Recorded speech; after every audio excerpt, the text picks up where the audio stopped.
사랑하는 성도 여러분, 저는 베들레헴 합주곡이라고 하는 네 번째 메시지를 전하겠습니다. 성탄절, 여러분 괜히 마음이 들뜨고 즐거워지는 것은 한 해를 또 마감하고 새해를 맞이하는 것도 아마 더불어서 이어지기 때문이겠지요. 그런데 우리나라는 정서적으로 크리스마스가 이렇게 따스하게 다가옵니다. 그 이유가 뭘까? 사실 우리나라는 참 힘들게 살아왔습니다. 제가 한국사를 보면 지금 이때가 정말 태평성대가 아닐까 생각을 해봅니다. 조선 600년의 역사 속에서도 반세기마다 늘 전쟁과 또 기근과 질병으로 백성들이 그렇게 고난을 당했습니다. 외세에 핍박도 당했고 참으로 버겁게 살아왔던 민족입니다. 그런데 130여 년 전 복음이 딱 들어왔습니다. 이제 문명의 태치가 그를 알아가는 속도들이 늘어나기 시작합니다. 선교사들이 학교를 세워갑니다. 또한 수많은 풍토병과 이질과 전염병으로 시달리는 민족에게 이제 페니실린 이 의학의 약들이 들어옵니다. 그래서 저 전라북도 전주에는 예수병원이라고 하는 병원을 세워서 수많은 사람들을 살려내고 치료하고 또 전국의 대구에도 그렇고 부산에도 그렇고 기독교 단체의 병원들이 세워졌습니다. 뿐만 아니라 전쟁 이후에는 오갈 데 없는 고아들, 쓰레기통 뒤지고 정말 버겁게 살아가는 아이들을 이제 교회에서 고아원을 또 크리스천들이 고아원을 만들어 그들을 보호하고 또 미국에서 공개되는 그러한 이 구제품으로 이 민족이 버거움을 하나씩 벗어나기 시작했습니다. 그리고 겨울이 되면 각 교회들은 미국의 원조를 받는 교회들은 또 보급품을 또 이웃들에게 나눠주기도 했죠. 뭔가 복음이 들어와 이 땅을 소망을 갖게 하고 희망을 갖게 했습니다. 오늘날의 유수한 고등학교와 유수한 대학교들은 크리스천들의 대학이 사학 이념으로 시작되었습니다. 또 유수한 병원과 유수한 또 단체들은 기독교의 정신으로 지금도 큰 맥락을 유지해 오고 있습니다. 그래서 그런지 교회는 친숙하게 믿는 사람이나 안 믿는 사람이나 모두에게 따스하게 다가오는 것만은 분명합니다. 그러나 성경을 자세히 살펴보면 크리스마스는 결코 즐거운 날만은 아니었습니다. 물론 목사는 제 베들레헴 합주의 첫 번째 설교와 두 번째 설교와 세 번째 설교에 누가복음의 말씀 그대로 정말 인류에게 미칠 큰 기쁨의 소식이다. 들판의 목동에게 나타나 전해준 예수님의 탄생 소식은 기쁜 소식이다 라고 말씀을 드렸습니다. 그런데 그것은 엄밀하게 말하면 구원받을 사람들에게만 아주 큰 기쁨이었지, 하늘의 영광에 들어갈 사람들의 큰 기쁨이었지, 복음을 거절하는 사람들, 땅에서는 전혀 다른 분위기였고 말할 수 없는 슬픔과 고통스러운 이야기로 성탄절은 시작됩니다. 아기 예수가 태어나기 전 요셉이라고 하는 젊은이와 마리아라고 하는 아리따운 자매가 있었습니다. 두 사람은 결혼하기로 하고 종혼을 약속을 했습니다. 당시에는 아마도 약혼을 하면 또 같이 살 수도 있었나 보죠. 그런데 동거하기 전에 마리아가 어느 날 배가 불러왔습니다. 정말 이것을 어떻게 받아들일 수 있을까? 근데 오늘 본문의 19절의 말씀을 보면 이 요셉은, 남편 된 요셉은 의로운 사람이라고, 그래서 그를 드러내지 아니하고 아내가 이런 사람입니다라고 드러내면 당시의 문화로는 아내를 죽여야 합니다. 돌로 쳐서 죽이는데, 그런데 드러내지 않냐고 가만히 끊고자, 이제 관계를 정리하고자 이제 별거를 했습니다. 이렇게 나눴다는 거죠.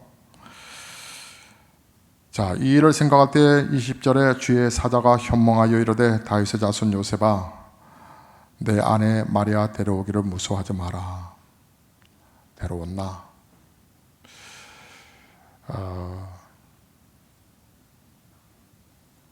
잉태된 이 아기는 성경에 예언된 메시아이다. 아들을 낳게 될 텐데 이름을 예수라 하라. 그가 자기 백성을 그들의 죄에서 구원할 자심이다. 이렇게 천사가 알려왔습니다. 이 모든 일이 된 것은 주께서 선지자로 하신 말씀을 이루려 하심이라고 표현되어 있습니다. 이 메시지를 받는 이 요셉의 마음이 어땠을까? 네, 혼란이 아니었을까? 이게 도대체 무슨 말이야? 성령께서 성령으로 잉태됐다. 그가 예수님의 탄생에 대해서 정말 하나님의 말씀이 말씀이다, 말씀이니까 말씀이야 라고 받아들이지 않았다면 정말 버겁겠다. 24절의 말씀을 보면 요셉이 잠에서 깨어 일어나 주의 사자의 분부대로 행하여 그의 아내를 데려왔습니다. 같이 이제 합쳤다는 거예요. 근데 아들을 낳기까지 동침하지 아니하더니, 그리고 나음에 그 아기의 이름을 예수라 이렇게 표현했습니다. 그러니까 예수님은 탄생부터도 정말 대환영 속에서 이렇게 뱃속에서부터 성장하신 것은 아니었습니다. 결국은 이제 아기를 낳을 때가 됐는데 해산할 곳에 뭐 지금처럼 산부인과가 있는 것도 아니고, 그나마 이 방 하나 얻을 수 없어서 아기는 쏟아져 나오지. 그러니까 마구간에서 결국 애를 낳을 수밖에 없었습니다. 탄생이 너무 슬프지 않아요? 받아들인 육신의 부모 마리아와 요셉도 슬프지 않아요? 근데 무엇보다도 여러분 끔찍한 일은 헤롯 왕의 유아 살해 사건입니다. 이 장을 넘어가 보면 예수님의 탄생을 한 동방의 현인들이 별빛을 따라서 예루살렘에 왔다가 유다의 통치자인 헤롯 왕 앞에 가서 유대인의 왕으로 오신 이가 누구냐고 하필이면 그렇게 묻는 바람에 이 궁중에 소동이 일어났습니다. 왕이 태어났다니. 왕. 당시에 현존했던 헤롯 왕은 아주 포악했던 사람으로 알려져 있습니다. 그런 그의 권력을 넘보는 사람이라면 자기의 자식까지도, 심지어 충성된 신하까지도 아주 처단했던 그런 왕이었기 때문에 메시아가 베들레헴에서 날 것이라고 하는 이야기를 듣고서 당시 성경을 잘 안다라고 하는 대제사장과 백성의 서기관들을 모아서 4절에 보면 그리스도가 어디서 나겠느냐 물어보았더니 베들레헴에서 난다는 얘기를 듣게 됩니다. 헤롯이 박사들에게 말을 하기를 나도 알고 있다. 자, 그러면 너희가 그 메시아를 찾게 되면 나에게도 다시 알려다오. 내가 그에게 가서 경배하려고 그래. 그는 사실 주기로 했었던 것을 마음속에 숨겼습니다. 동방의 박사들은 천사가, 주의 사자가 그 길로 가면 안 돼. 그래서 오늘 2장 12절의 말씀을 보면 다른 길로 고고로 갔다라고 말합니다. 헤롯은 베들레헴에 왕이 태어났다라고 하는 것을 짐작을 하면서 두려워하면서도 동방 박사들이 자기를 속이고 딴 길로 갔다는 것을 나중에 알고서는 베들레헴에 사는 2살 아이의 아이들은 싹 다 죽입니다. 여러분, 2살 아이 아래의 아이들을 이 유대인 집들만 아이들 다 죽인 게 아니고 다 죽였어요. 뭐 베들레헴이라는 지역이 유대인들이 많지만 다 죽였어요. 다. 여기 성경에 말씀하시기를 다라고 표현해요. 다. 16절의 말씀을 보면 사내 아이를 박사들에게 자세히 알아본 그때를 기준하여 2살 아래 그 아래로 2살부터 그 아래로 다 죽이니 예외 없이 다 죽였어요. 여러분, 그 어미, 그 아비들의 그 통곡의 시간을 보세요. 예수님의 탄생이 이렇게 참 처절했어요. 그래서 마서는 이처럼 슬프고 고통스럽습니다. 그것은 우리들의 삶의 현실이 이와 마찬가지로 슬프고 고통스럽기 때문입니다. 탐욕과 폭력이 난무하고 가난하고 헐벗은 이들을 돌아보지 아니하고 불의를 행하고 피를 흘리는 일들이 도처에서 일어나고 있습니다. 아직도 이 조그마한 나라 속에 이 이념의 전쟁이 끊이지 않고 있는 이 이념의 이 모습을 보면 너무 슬프지 않으세요? 세상이 왜 이렇게 악한 것일까? 얼핏 보면 헤롯과 같은 사람들 때문일 것입니다. 하지만 성경이 말하려고 하는 핵심은 그것이 아닙니다. 세상 악이 나오는 곳이 모든 인간의 마음이라고 하는 것입니다. 헤로드 왕이 그토록 보인 반응은 우리 자신의 본성을 보여주는 것뿐입니다. 우리는 본능적으로 누군가가 나를 지배하려고 하는 것에 대한 위협을 느낍니다. 자녀들도 조금만 자라나면 부모에게 저항합니다. 우리 내면에 헤로드 왕이 날뛰고 있다고 하는 증거입니다. 사랑하는 성도 여러분, 여러분에게 진정 그리스도는 어느 위치에 계십니까? 여러분, 우리는 고백합니다. 예수 그리스도는 만왕의 왕이시라고 고백합니다. 또한 이것은 공개적으로도 우리가 고백합니다.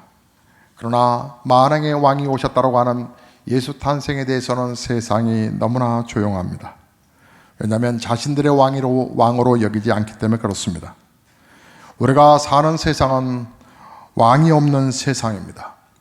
자기 자신이 왕입니다. 그러면 여러분에게 정말 예수님은 정말 여러분에게 왕이실까요? 남편이나 아내, 부모님이나 자녀들의 생일이 되면 어떻게 하시나요?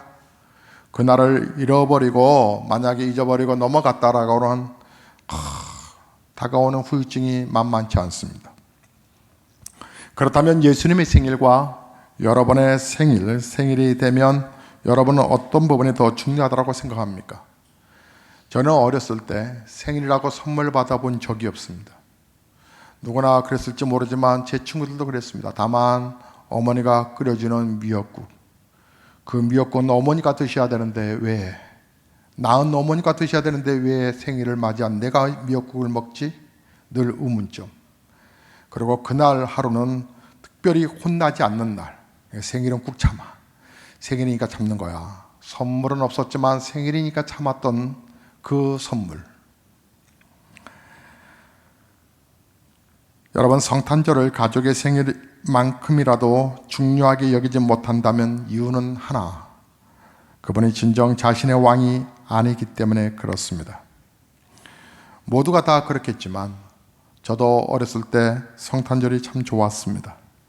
아마 1년 중 가장 좋은 날이었던 것 같습니다. 그날은 교회에서 선물을 받습니다. 그것도 한아름이나 받죠.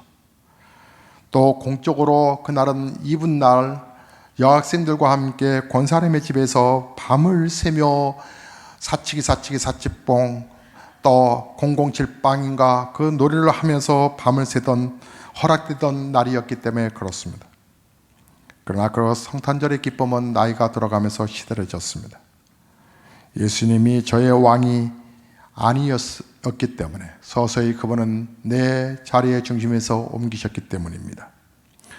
저는 성실하게 목회하고 열심히 성실하게 하면 되는 줄 알았습니다. 그러나 주 예수님을 왕으로 모시고 살고 있다라고 하는 의식 속에 목회를 하는 것을 잊어버리고 의식조차 없이 그렇게 왔습니다. 예수님과의 인격적인 관계가 없었기 때문에 나도 그를 모르고 그도 나를 모르는 왕은 나의 왕이 아니었던 것이었습니다. 크리스마스를 맞아 예수님은 물으셨습니다. 나는 만왕의 왕이지만 정말 너에게도 왕이더냐? 여러분, 가진 거 다 버리고 오직 하나만 붙잡아야 한다고 하면 여러분은 무엇을 붙잡으시겠습니까? 여러분, 남편, 아내, 자녀 다 소중하지만 그러나 인생을 끝날 때쯤 생각해 보면 자녀도 소용없다라고 말하는 그 말이 뭘까요? 자녀를 향하여 목숨을 바칠 정도로 헌신했던 부모들이 맨 마지막에서는 자녀도 소용없다라 말하는 이유는 뭘까요? 여러분, 맨 마지막에 여러분이 자녀들에게 유언을 해주신다면 어떤 말을 해주시겠어요? 야, 재테크는 이렇게 해라. 야, 인생은 이렇게 살아라. 여러분, 어떤 말을 진정해 주시고 싶으세요? 믿음으로 살다가 인생을 마치는 분들의 마지막 유언, 마지막 소리를 들어보면 모두가 예수님 잘 믿어라 라고 얘기합니다. 저희 보면서 세상을 떠났던 한 성도는 52세 때 그가 죽어가면서 저에게 이런 말을 했습니다. 목사에게도 한 말씀 하세요. 목사님, 교회 부흥시켜 주세요. 하나님 나라에서 봐요. 세례를 베풀었던 성도가 그렇게 죽어가며 말 한마디 했던 그 말이 그렇게 늘 6월 3일이면 잊혀지지 아니하게 제게 다가옵니다. 그분이 천당에 입성했던 날 6월 3일. 여러분의 진정 다 버리고 오직 하나만 붙잡아야 한다고 하면 예수님이 아니시겠습니까? 그것이 여러분의 삶의 결론이 났다면 이제 방황에서 신앙생활의 안일함에서 벗어나야 되지 않을까요? 우리의 문제는 예수님이 왕인 사람의 삶이 얼마나 놀라운 복인지를 모른다는 사실입니다. 예수님을 왕으로 모시고 살아가는 성도들에게 주어지는 하나님의 자녀의 권세가 얼마나 큰지를 모르고 신앙생활한다는 사실입니다. 여러분의 삶이 왜 이렇게 공허한 줄 아십니까? 교회를 다녀도, 여러분이 찬송을 하여도, 여러분 기도를 한다 하여도, 예배를 드린다 하면서도 여러분의 삶이 왜 이렇게 외롭고 공허한 줄 아십니까? 진정 여러분 자신의 왕을 만나지 못하셨기 때문에 그렇습니다. 열심히 목회하면서 교회가 성장해 왔고 또 예배당도 아름답게 건축되어 있지만 또 성도들도 여럿이 또 많이들 보게 되었지만 저는 제가 목회하면서 가장 중요한 것을 놓쳤다고 하는 사실을 깨닫고서 얼마나 통렬하게 회개하고 하나님의 은혜를 구했는지 모릅니다. 예수 그리스도 왕이신 그분의 음성, 그분의 음성 듣기를 너무나 소홀히 여겼다는 사실. 우리가 예수님을 왕으로 섬기려면 우리 안에 있는 예수님을 거부하는 헤롯을 죽여야 합니다. 우리의 삶에 예수님이 왕 되시지 못하게 하는 것은 우리 자신일 것입니다. 마음대로 살고자 하는 욕망이 그것인데 성탄절의 메시지는 왕이 오셨다는 거 아닙니까? 그러나 많은 성도들이 여전히 하나님께 완전히 복종하는 것을, 순종하는 것을 두려워합니다. 목동들은 천사의 음성 앞에 만왕의 왕이 태어나신다는 사실을 알고서 그들은 하던 일을 잠시 접어두고 아기 예수 경배하기 위하여 나아갑니다. 동방의 박사들은 하던 일들이 엄청나게 쌓여있고 분주하고 해야 할 일도 많이 있지만 그들은 그 가정에서 소중한 것들을 꺼내어 챙겨서 별을 찾아, 큰 별이 인도하는 대로 그 별을 찾아 나섭니다. 그 별의 이야기는 베들레헴 합주곡 5번째 메시지에서 전할 것입니다. 그들은 하던 일을 멈추고 그 먼 길을 찾아 아기 예수께 경배하러 왔다라고 말합니다. 우리는 다음 주일 22일 오후 2시 반에 이제 우리 모든 성도들이 아기 예수 탄생을 축하하여서 보통 교회들이 교육기간만 대충 하지만 우리는 아기 예수 오심을 어른들도 모두가 다 경배할 대상이신데 다 함께 공연하는, 다 함께 주님 앞에 축하 발표를 하는 시간을 전통으로 여기까지 오고 있습니다. 잘하는 거, 못하는 거, 그것을 비교하는 시간들도 아니고 나름대로 어색하고 가사도 틀리기도 하고 율동도 틀릴 수도 있겠지만 우리 구주 예수 그리스도 찬송하고 준비하는 일들을 목동들이 예수 탄생에 그 경배하기 위하여 동방박사들이 야기 예수 만나기 위하여 수고했던 수고와 비교할 수가 있겠습니까? 우리가 교회 안에서의 큰 사역이 우리에게 부담스러웠던 것은 아직도 우리는 왕이라고 하는 예수 그리스도의 존재성에 관해서 우리가 너무나 소홀히 여겼기 때문입니다. 그래서 성도들은 은혜 많이 받는 걸 두려워합니다. 은혜 많이 받으면 그만큼 봉사해야 된다고 생각합니다. 그래서 완전히 복종하는 것을 두려워합니다. 성탄절의 진정한 기쁨을 누리지 못하는 하나의 모습입니다. 성도들의 생각 속에 좋으신 하나님, 사랑의 하나님이라고 하시면서 실제로는 하나님은 내 자신의 좋은 것을 빼앗아 가시는 하나님, 내 주머니에 돈 있는 꼴을 못 보시는 하나님, 임하신 하나님, 또 때로는 엄하신 하나님, 너무나 힘든 일만 시키시는 하나님, 그래서 예배는 적당히 드려야 돼. 은혜 받으면 다 헌신해야 되고 다 선교사로 가야 된다고 생각하는 생각들, 이미 우리의 마음 깊은 곳에는 헤롯이 예수님을 거부하고 있는 것처럼 우리의 영혼의 마음의 중심에 왕이신 그분을 만나지 못하여 아니면 받아들이지 못하여서 우리의 신앙생활이 건조하고 감격이 없는 것은 아닐런지요. 진정 우리의 영혼은 예수님이 왕이신 삶을 갈망하고 있다는 사실, 그래서 우리의 인생에 성공하려면 우리의 인생의 주인 되신 예수 그리스도가 내 삶을 주관하실 수 있도록, 왕으로 모실 수 있도록 우리의 삶을 들어가야 할 부분인데 우리는 예수님을 빼놓고 얼마나 걱정을 많이 하는지 몰라요. 우리는 예수님을 빼놓고 이걸 어떻게 처리하지 갈등하는지 몰라요. 성령께서는 말씀하시기를 너희가 주님의 이름으로 구하면 내가 모든 것을 생각나게 할 것이라고. 내 삶이 공허하고 내 삶이 답답하고 힘든 것은 아직도 예수님을 내 삶의 왕으로 전적으로 그분의 이름을 믿지 않는다는 거예요. 우리의 영혼에 헤롯이 자리 잡고 있어요. 이 헤롯이 나를 지배하고 있어요. 그래서 누가복음 6장 46절에 너희가 나를 불러 주여 주여 하면서도 어찌하여 내가 말하는 것을 행하지 아니하느냐라고 말씀하셨어요.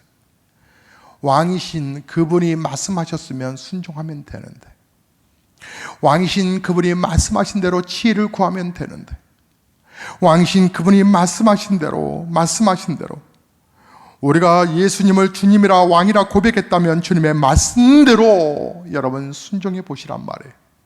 하나님이 어떻게 도와주시는지를 아실 거예요. 하나님이 어떻게 도와주시는지. 주님의 말씀대로 살지 못했다면 주님을 주님이라 부르지 말아야 되는 거 아니겠어요?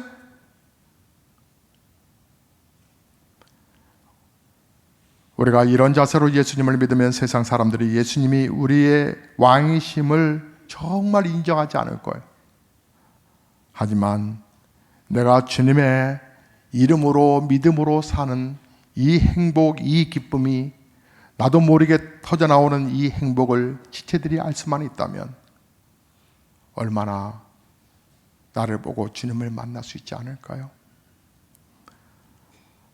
사랑하는 성도 여러분, 내가 우리 자신이 하나님 앞에 온전하게 거듭나서 하나님의 정말 하나님이 기쁘시는 그런 삶의 하나님 목적으로 주님 저를 받아주십시오라고 고백하는 것과 하나님을 나의 아버지로 인정하지 않으면서 나의 왕으로 인정하지 않으면서 내가 마치 여러분 집 앞에 한 아기가 울고 있어요. 보니까 누군가가 갓난아기를 내 집 앞에 버려두고 가버렸어요. 그 아기를 맞이하고 그 아이를 키워야만 된다면 이처럼 황당하고 이처럼 어처구니 없는 일들이, 부담스러운 일이 어디 있겠어요? 예수 그리스도가 어느 날 여러분 집 앞에 뚝 떨어진 그런 아기로 받아들이시겠어요? 부담스러운 예수로? 언제까지? 아니에요. 신앙생활에 여러분 즐거움이 있고 감격함이 있고, 이분은 단순한 아기가 아니라 내 삶의 왕이신 그분, 그분은 내 질병도 치유하시고 내 삶의 아픔도 치료하시는 그분, 내 인생의 영원한 삶을 책임져 주시는 그분, 그 예수가 오셨다. 만왕의 왕이 오셨다.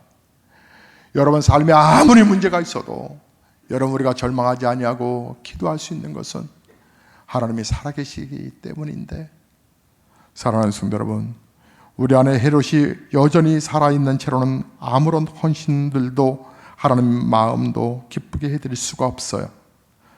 그러나 우리가 우리 안에 헤롯이 죽고 진정 순종하는 자가 되면 하나님께서 부족하고 못난 우리지만 그러나 우리를 통해서 영광을 받으실 거예요. 이것이 진정으로 성탄을 맞이하는 성도들의 태도일 것입니다. 여러분, 성령 충만함을 달라고 우리가 기도하는 것도 중요하지만 예수님이 나의 왕이심을 여러분 인정하는 고백이 더 중요하지 않을까요? 여러분이 예수의 이름으로 기도하는 그곳에 하나님의 초자연적인 역사가 일어난다는 사실을 아시나요? 누구든지 내 이름으로 주여 부르는 자에게 구원함을 받으리라 하신 왕이신 그분의 그 능력을 인정하고 싶지 않으세요? 여러분들이 자녀가 아프면 병원으로 달려가기 전에 그 아이를 먼저 기도하고 달려가 보세요. 닥터가 그럴 거예요. 괜찮아요. 가끔 우리 성도님들 가정에 갑작스럽게 별 일들이 일어나고 병고가 생기면 목사에게 연락이 옵니다. 그러나 하나님께 바로 저는 그 전화통을 붙들고 기도합니다. 그러면서 하나님께 이렇게 고백하죠. 하나님 보여주세요. 보여주세요. 우리 성도가 어떻게 치유되는지, 이것은 문제가 인지 아닌지 보여주세요. 그때마다 하나님이 주신 은혜가 있어요. 여러분의 사업을 축복하지만 저는 그 가운데 맨 끝에 우리 딸의 아이의 사업도 축복해요. 그래서 하나님이 보여주신 비전이 있었기 때문에, 보여주신 것이 있기 때문에. 보고 걷는 자하고 그저 무지하게 걷는 자하고 다르잖아요. 보여지기에 그 앞에 어려움이 있다면 그 어려움은 이겨낼 수가 있잖아요. 결과가 아니까. 우리 주님은 말씀하셨어요. 현재에 원하는 장차 다가올 영광과 좋게 비교할 수 없다라고. 우리에게 주신 하나님의 놀라운 은혜가 여기에 있어요. 오늘도 그 은혜가 우리를 세워가고 있는 거예요. 사랑하는 성도 여러분, 성탄절의 의미는 왕이 오신 거예요. 왕이신 그분이 오신 거예요. 그분을 내 삶에 다시 왕으로 모셔야 되는 거예요. 그리고 그분의 이름으로 기도하는 거죠. 그러면 여러분 안에서 놀라운 일들이 시작될 거예요. 하나님 살아계신 그 은혜, 그 감격스러움으로 성탄절을 맞이하는 저와 여러분 되시기를 주의 이름으로 축복합니다.